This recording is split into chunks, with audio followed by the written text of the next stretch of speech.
Hello' everyone, বহুত দিনৰ মূৰত মই মিনি ব্লগ এটা লৈছোঁ। এইফালে মই নৰসিংহ আৰু ভেবেলী লতা মিক্সিত পিচি ল'লোঁ। তাৰপিছত এইফালে মই ডিম আৰু আলু বইল কৰিছিলোঁ। আৰু এয়া মই কেৰাহীত তেল দিলোঁ, তাৰপিছত ডিমকেইটা দি দিছোঁ। ডিমকেইটা দিয়াৰ পিছত এয়া নিমখ আৰু ৰং গুড়ি দি দিছোঁ।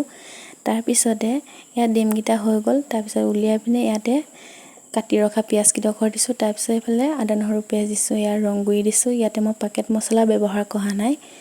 তাৰপিছত এয়া অলপমান ভাজাৰ পিছতে পিচি ৰখা নৰসিংহ আৰু ভেবেলী লতা দি দিছোঁ।